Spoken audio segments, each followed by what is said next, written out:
Welcome to my channel.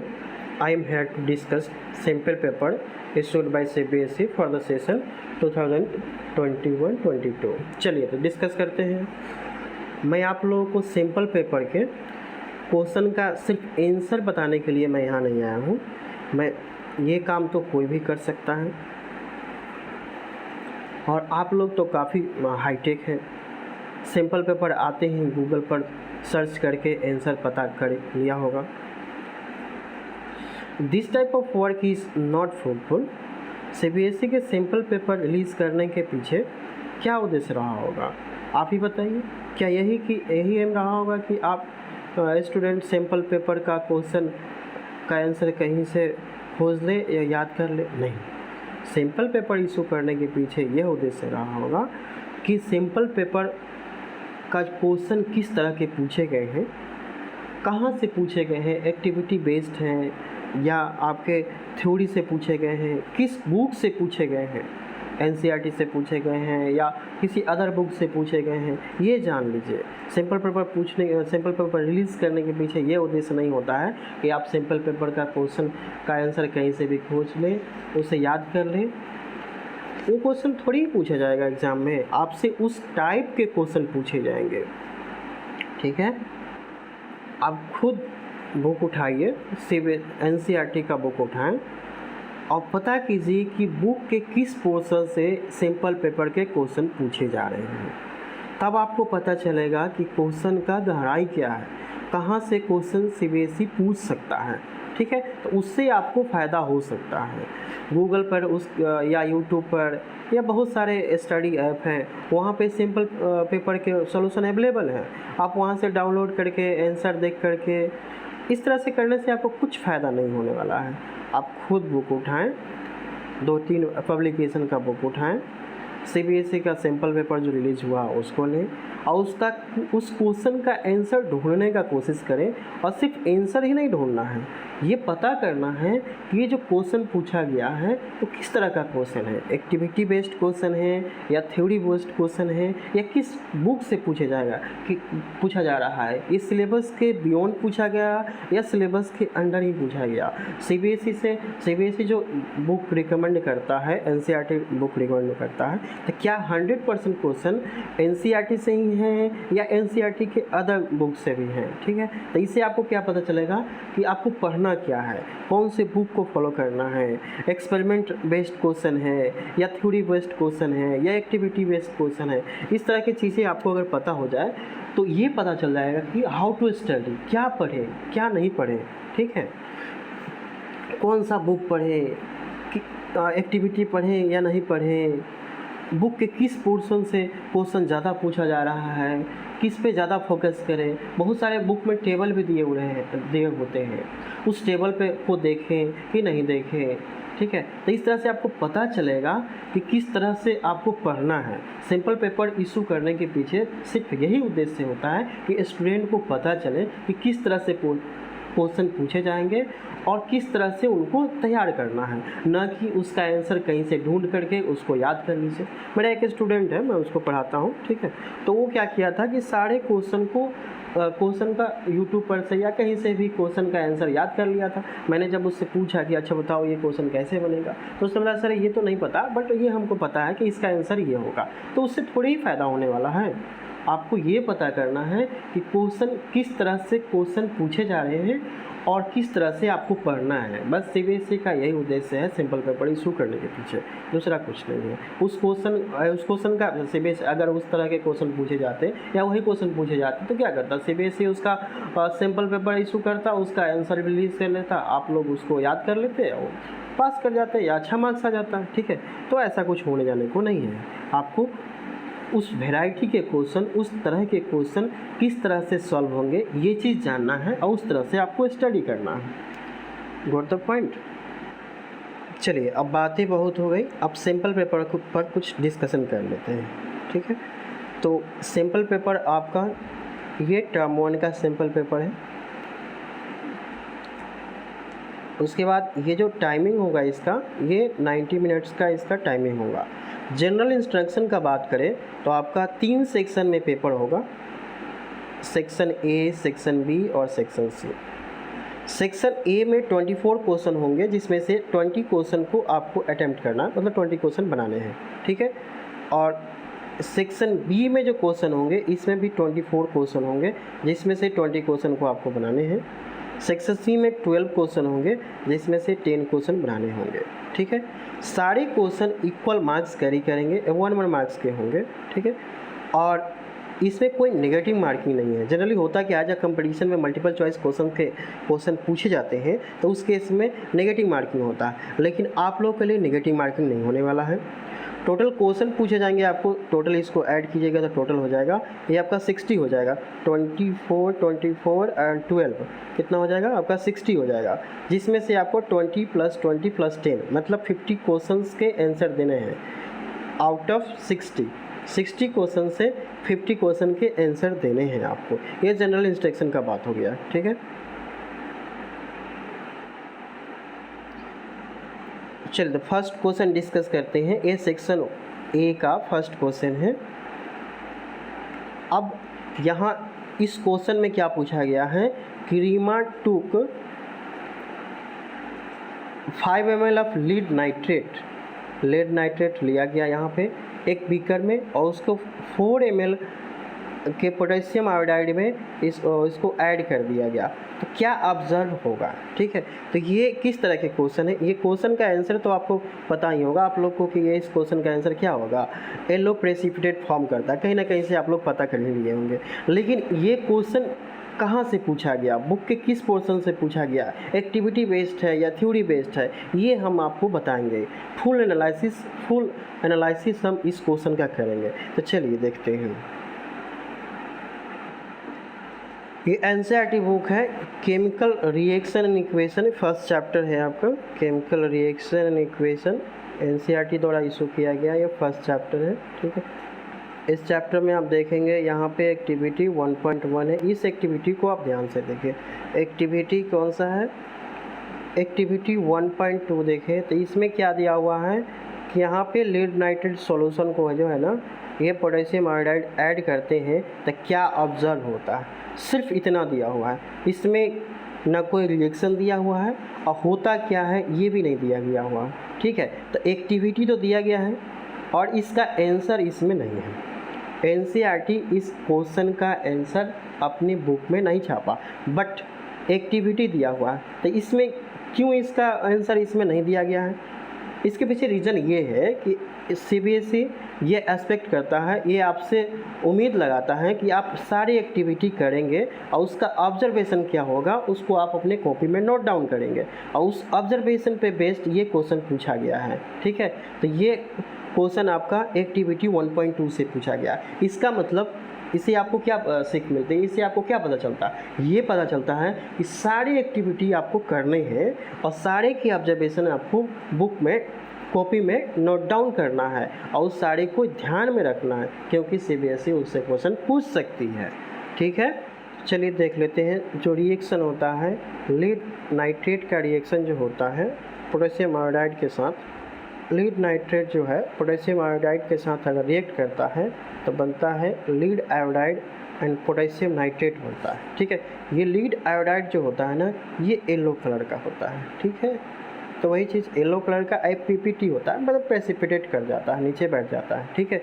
तो lead iodide precipitate कर जाता है। यही रिएक्शन आपका वहाँ पे, मतलब अगर एक्टिविटी आप करते, ये रिएक्शन लिखते, क्या ऑब्जर्वेशन होता है, मतलब आपको दिख जाएगा, लैब में दिख जाएगा ना कि वो पोटेशियम आयोडाइड बन रहा है तो नीचे प्रेसिपिटेट कर जा रहा है, उसका कलर क्या है, ये सारी चीज़ लैब में आप ऑब्जर्व करेंगे, खुद ऑब्जर्व करके उसको टेबल में लिखेंगे, एक्सपेरिमेंट जो कॉपी होता है उसमें लिखेंगे, तब जा कर के इस क्वेश्चन का आंसर करेंगे, अन्यथा नहीं कर पाएंगे। मतलब अगर आप एक्टिविटी नहीं करते हैं तो इस क्वेश्चन का आंसर देना बहुत टफ है, क्योंकि कहीं भी नहीं मिलेगा आपको। एनसीईआरटी का सिर्फ बुक में क्या दिया हुआ है, ये रिएक्शन दिया हुआ कि एक्टिविटी दिया हुआ कि ऐसे ऐसे करना है, बस, उसके अलावा आंसर भी नहीं दिया हुआ।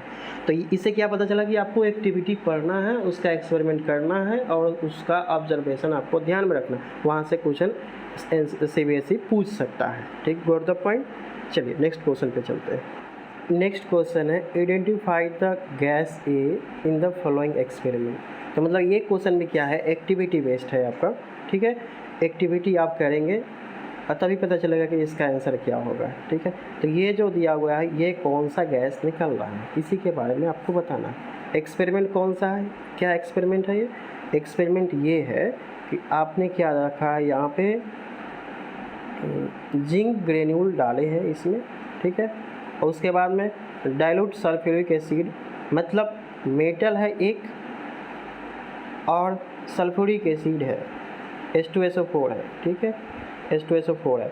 तो मेटल का सल्फ्यूरिक एसिड के साथ जो रिएक्शन होता है, मेटल का सल्फ्यूरिक एसिड के साथ रिएक्शन होगा, उसका कौन सा गैस रिलीज होगा ये यहाँ पे बताना है। तो ये भी एक्सपेरिमेंट बेस्ड है। चलिए आपको हम बुक में दिखाते हैं कि ये कहाँ से क्वेश्चन पूछा गया है। ये चैप्टर देख लीजिए, सेकेंड चैप्टर है आपका। ठीक है, और एसिड बेस एंड साल्ट है, और इसमें स्लाइड करते जाइए तो नीचे आ जाएगा। ये आप फिगर जो देख रहे हैं सेम फिगर से क्वेश्चन पूछा गया है कि किस एक्टिविटी का है, 2.3 एक्टिविटी का है। देख लीजिए, how do acid and bases react with metal. Metal acid और बेस के साथ किस तरह से रिएक्ट करता है, इस टॉपिक से ये क्वेश्चन पूछा गया है, और एक्टिविटी 2.3 है। यहाँ पे देख लीजिए फिगर में ये मेंशन भी किया हुआ है। फिगर में ये क्या मेंशन किया हुआ है यहाँ पे क्लियरली कि देखिए ये burning of hydrogen gas with A pop sound, और यहाँ देख लीजिए जिंक ग्रेन्यूल है और हाइड्रोक्लोरिक एसिड है। सेम क्वेश्चन है, सेम फिगर उठा करके वहाँ रख दिया है, और एक्टिविटी से ये क्वेश्चन है। तो एक्टिविटी से फर्स्ट क्वेश्चन भी एक्टिविटी बेस्ड था, सेकंड क्वेश्चन भी आपका एक्टिविटी बेस्ड है। तो इसका आंसर आपका क्या हो जाएगा? आंसर जानना ज़्यादा जरूरी नहीं है, ज़रूरी है कि ये किस तरह के क्वेश्चन है, कहाँ से पूछे जाते हैं, ये जानना उससे ज़्यादा ज़रूरी है। ठीक है, तो इसका आंसर क्या हो जाएगा? हाइड्रोजन गैस हो जाएगा। ठीक है, आंसर तो आपको कहीं से मिल जाएगा। ठीक है, आंसर के लिए चिंता नहीं कीजिए, बस ये जान लीजिए कि किस तरह के क्वेश्चन है। ठीक है, हाँ चलिए, तो come to the third question. Third question आपकी ये है। थर्ड क्वेश्चन में क्या पूछा गया है कि जब मेटल आपका जो होता है डाइल्यूट हाइड्रोक्लोरिक के साथ रिएक्ट करता है तो मेटल साल्ट बनाता है, गैस बनाता है। ठीक है, तो गैस किस किस में मतलब ये टेबल दिया हुआ है, यहाँ पे मेटल का कॉलम है और यहाँ पे गैस इवॉल्व का कॉलम है। तो किस किस में गैस इवॉल्व होता है, किस में नहीं होता है, और किस तरह से रिएक्शन होता है, इसके रिगार्डिंग क्वेश्चन पूछे गए। तो ये आपका किस टॉपिक से, आपका मतलब एसिड और बेस टॉपिक से जो चैप्टर है उसी से ये क्वेश्चन पूछा गया है। ठीक है, तो चलिए देख लेते हैं इसका आंसर। मेटल जो कॉपर होता है उस केस में गैस इवॉल्व होता है या नहीं होता है। ठीक है, तो जब कोई मेटल आपका जो रिएक्ट करता है किसके साथ, एसिड के साथ, मतलब HCl के साथ रिएक्ट करता है, तो क्या करता है? डिस्प्लेसमेंट रिएक्शन होता है। मेटल जो है ना हाइड्रोजन को डिस्प्लेस करके क्या करता है, हाइड्रोजन को डिस्प्लेस करते हैं और मेटल क्लोराइड बनाता है। ठीक है, और उसके बाद में हाइड्रोजन गैस लिबरेट होता है। ठीक है, तो जब तक रिएक्शन नहीं होगा, डबल डिस्प्लेसमेंट रिएक्शन है। डिस्प्लेसमेंट रिएक्शन को होने के लिए क्या कंडीशन है कि जो मेटल होना चाहिए, मेटल जो होना चाहिए वो क्या होना चाहिए? हाइड्रोजन से ज़्यादा रिएक्टिव होना चाहिए, तभी जाके ये मेटल हाइड्रोजन को रिप्लेस कर पाएगा। ठीक है, एक कंसेप्ट ये यूज़ होगा, और दूसरा कंसेप्ट ये यूज़ होगा। ठीक है, कि किस किस केस में क्या हुआ, गैस इवॉल्व होता है नहीं। जैसे देखिए आपका मैग्नीशियम के केस में, ये आपका ये मैग्नीशियम है। मैग्नीशियम के केस में क्या कर रहा है कि ये गैस इवॉल्व नहीं हो रहा, ये ऑप्शन में दिया हुआ, ये गलत है। मैग्नीशियम क्या है? एक मेटल है, रिएक्टिव मेटल है, जो कि हाइड्रोजन से ज़्यादा रिएक्टिव है।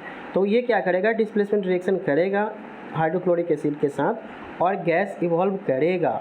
मतलब थर्ड ऑप्शन आपका गलत हो गया। एलिमिनेशन मेथड से इसको बनाने का कोशिश करते हैं। ठीक है, तो थर्ड ऑप्शन आपका गलत हो गया। ठीक है, उसके बाद में ये जो कॉपर है, आप रिएक्टिविटी सीरीज देखेंगे तो कॉपर क्या होता है? हाइड्रोजन के नीचे आता है, मतलब हाइड्रोजन के साथ कॉपर का डिस्प्लेसमेंट रिएक्शन होगा ही नहीं। मतलब ये इस केस में भी गैस इवॉल्व नहीं होगा। यहाँ पे एस दिया होगा गैस इवॉल्व होगा, लेकिन नहीं होगा। मतलब 1 and 3 क्या हो गया? गलत हो गया। मतलब 2 and 4 आपका सही हो जाएगा। तो आपका आंसर इसका क्या हो जाएगा? आंसर जो हो जाएगा इसका 2 and 4 मतलब डी आंसर हो जाएगा इसका। तो इस क्वेश्चन को बनाने के लिए आपको रिएक्टिविटी सीरीज पता होना चाहिए। चलिए हम आपको रिएक्टिविटी सीरीज दिखाते हैं। ये आपका हो गया एक्टिविटी सीरीज़ है ये आप जो येलो कलर का जो बॉक्स देख रहे हैं, ये सारे जितने भी मेटल्स से क्रॉसपॉन्डिंग है ये एसिड के साथ रिएक्ट करते हैं। ठीक है, मैग्नीशियम हो गया, एल्युमिनियम हो गया, मैंगनीज हो गया, जिंक हो गया, क्रोमियम हो गया, आयरन हो गया, कैंडियम हो गया, निकल हो गया, कोबाल्ट हो गया, जिंक हो गया, लीड हो गया। ठीक है, ये सारे हाइड्रोजन के जस्ट अप, ये क्या है, हाइड्रोजन है। ठीक है, होता क्या है कि जो ये हाइड्रोजन है, यहाँ पे पोजीशन है हाइड्रोजन का। ठीक है, तो हाइड्रोजन के पोजीशन से जितने भी ऊपर है ये सारे एलिमेंट्स जितने भी होंगे, ठीक है, ये सारे क्या करेंगे, एसिड के साथ रिएक्ट करेंगे, क्योंकि हाइड्रोजन को डिस्प्लेस कर लेंगे। ठीक है, ये एसिड के साथ सारे रिएक्ट करते हैं और क्या करते हैं, हाइड्रोजन गैस लिबरेट करते हैं। ठीक है, और जो हाइड्रोजन के नीचे होते हैं, हाइड्रोजन के नीचे होंगे, क्या होगा, उसका एक मतलब डिस्प्लेसमेंट रिएक्शन उसके साथ नहीं हो पाएगा, हाइड्रोजन को डिस्प्लेस ही नहीं कर पाएगा, इसलिए क्या होगा, उसका एसिड के साथ रिएक्शन ही नहीं होगा। ठीक है, तो इस तरह से आप एक्टिविटी सीरीज़ को याद कर सकते हैं, और याद करेंगे तभी क्वेश्चन ये बनेगा, अन्यथा नहीं बनेगा, क्योंकि क्लियरली ये बुक में इस तरह से एक्सप्लेन करके नहीं दिया हुआ है कि हाइड्रोक्लोरिक एसिड के साथ कॉपर का रिएक्शन नहीं होता है।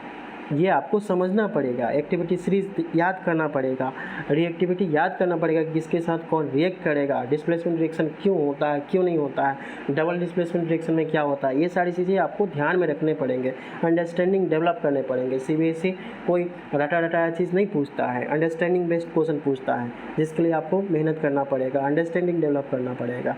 Got the point. चलिए नेक्स्ट क्वेश्चन देखते हैं। नेक्स्ट क्वेश्चन, फोर्थ क्वेश्चन है, ये बैलेंस्ड केमिकल इक्वेशन से क्वेश्चन है। तो बैलेंस केमिकल इक्वेशन का कंसेप्ट जस्ट समझना है। देख लीजिए कि होता क्या है कि number of atoms reactant side में जो है ना, और प्रोडक्ट साइड में नंबर ऑफ एटम्स अगर इक्वल हो जाएंगे तो क्या हो जाएंगे, बैलेंस हो गए। ठीक है, तो फर्स्ट देखिए कि फर्स्ट जो है ए ऑप्शन में क्या है, ये Fe1 है यहाँ पे। ठीक है, Fe1 ही है ना, Fe यहाँ पे 3 है। ठीक है, तो ये बैलेंस नहीं हो सकता है। ठीक है, लेकिन सेकेंड को देखिए Fe3 है, और यहाँ पे देखिए हाइड्रोजन 2 है, और उसके पहले क्या लगा हुआ है, 4 लगा हुआ, मतलब 8 हाइड्रोजन है। ठीक है, कितने हाइड्रोजन हो जाएंगे, 8 हाइड्रोजन है। तो इधर पे देखिए, इधर देखिए 2 लगा हुआ और उसके पहले 4 लगा हुआ, मतलब यहाँ भी 8 हाइड्रोजन है। मतलब हाइड्रोजन Fe और ऑक्सीजन यहाँ पे क्या है, 1 है, यहाँ पे 4 है। ठीक है, यहाँ पे क्या है, 4 है। ठीक है, इसका मतलब क्या है, मतलब 4 हाइड्रोजन है, और यहाँ पे देखिए यहाँ पे भी 4 हाइड्रोजन है। ठीक है, हाइड्रोजन यहाँ पे 4 है ना, यहाँ पे इसके ऊपर देखिए 4 हाइड्रोजन है, इसका मतलब क्या है, ये बैलेंस है। ठीक है, आंसर आपका क्या हो जाएगा, बी हो जाएगा। इस तरह से सबको चेक करेंगे आप, देखेंगे सिर्फ बी ही जो है ना बैलेंस है, बाकी अनबैलेंस है। ठीक है, so the answer will be B. ठीक है, तो ये नॉर्मल क्वेश्चन है, बैलेंसिंग से है, इसमें कुछ देखना नहीं है। अब सिंपली थ्योरी पढ़ेंगे, पता चल जाएगा कि बैलेंसिंग क्या होता है, क्वेश्चन मिल जाएगा। नेक्स्ट क्वेश्चन है, क्वेश्चन नंबर 5 है। तो ये एसिड बेस से के टॉपिक से क्वेश्चन दिया गया, इसमें पूछा जा रहा है क्या है, the graph given below depicts the neutralisation reaction acid plus alkali, और उसके बाद में साल्ट एंड वाटर का फॉर्मेशन होता है। The pH of a solution changes as you add excess of acid to alkali. Alkali में एक्सेस एसिड ऐड करते हैं तो पीएच चेंज करता है। अब बताना है कि which letter denotes the area of graph where both acid and salt present. तो एसिड प्रेजेंट होगा, क्या मतलब है, एसिड प्रेजेंट होगा मतलब उसका जो पीएच होगा वो 7 से कम होगा। 7 से कम होगा मतलब ये 7 है, 7 से कम, तो 7 से कम सिर्फ डी का होता है। ठीक है, तो डी का है तो आंसर क्या हो जाएगा, इसका डी हो जाएगा। ये सिंपल क्वेश्चन है, थ्योरी का क्वेश्चन है कि एसिड का मतलब जो होता है एसिड, उसका पीएच कितना होता है, 7 से कम होता है। तो एसिड और साल्ट दोनों मिलकर रहेगा तो उसका पीएच कितना होगा, 7 से कम ही होगा, तो ये डी पोर्शन शो करेगा। ठीक है, नेक्स्ट क्वेश्चन है आपका, नेक्स्ट क्वेश्चन है 6 नंबर क्वेश्चन। तो 6 नंबर क्वेश्चन में क्या पूछा जा रहा है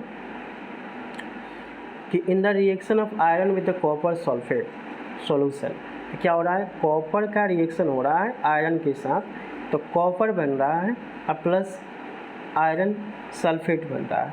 ठीक है, तो पूछ क्या रहा है, which option in the given table correctly represent the substance oxidise and reducing agent. मतलब ये क्या बता रहा है, ये सब्सटेंस है जो ऑक्सीडाइज्ड हुआ है, और ये जो है वो रिड्यूसिंग एजेंट को बताना है कि इसमें कौन सा रिड्यूसिंग एजेंट है। ठीक है, तो कौन सा सब्सटेंस ऑक्सीडाइज हुआ है। ऑक्सीडेशन का देखिए, ऑक्सीडेशन को डिफाइन कर सकते हैं 3 तरीके से डिफाइन कर सकते हैं। कैसे? पहला होता है एडिशन ऑफ ऑक्सीजन। ठीक है, एडिशन ऑफ अगर ऑक्सीजन हुआ तो ऑक्सीडेशन होगा, लेकिन ऑक्सीजन का यहाँ पर ना ही एडिशन हो रहा है ना ही उसका रिमूवल हो रहा है। ठीक है, तो इसलिए इस कंसेप्ट का यूज़ नहीं करेंगे। दूसरा कंसेप्ट क्या होता है, रिमूवल ऑफ हाइड्रोजन को भी ऑक्सीडेशन करते हैं। ठीक है, तो रिमूवल ऑफ हाइड्रोजन भी यहाँ पे नहीं हो रहा है, इस कंसेप्ट का भी यूज़ नहीं करेंगे। इलेक्ट्रॉन का एक कंसेप्ट होता है कि लॉस ऑफ इलेक्ट्रॉन होता है, वो ऑक्सीडेशन होता है। तो यहाँ देखेंगे इस कंसेप्ट का आप यूज़ कर सकते हैं कि इलेक्ट्रॉन का लॉस हो रहा है या गेन हो रहा है। तो जिसमें इलेक्ट्रॉन का लॉस होगा उस क्या होगा, वो ऑक्सीडाइज होगा। तो इलेक्ट्रॉन का लॉस जिसमें होगा, जैसे देखिए Fe है यहाँ पे Fe तो है, लेकिन इस पर +2 चार्ज होगा ये। ठीक है, Fe पर +2 चार्ज है, SO4 पर -2 चार्ज हो रहा है, मतलब यहाँ पे इलेक्ट्रॉन का लॉस हो रहा है। तो ऑक्सीडेशन किसका हो रहा है, Fe का। जिसका ऑक्सीडेशन होता है वो क्या करता है, दूसरे को रिड्यूस कर देता है। जो ऑक्सीडाइज होगा वो दूसरे को रिड्यूस कर देगा, और वही क्या होता है, रिड्यूसिंग एजेंट होता है। रिड्यूसिंग एजेंट का मतलब क्या होगा कि अपने आप तो ऑक्सीडाइज होगा लेकिन दूसरे को रिड्यूस कर देगा। तो आपका जो ए ऑप्शन हो जाएगा वो सही हो जाएगा।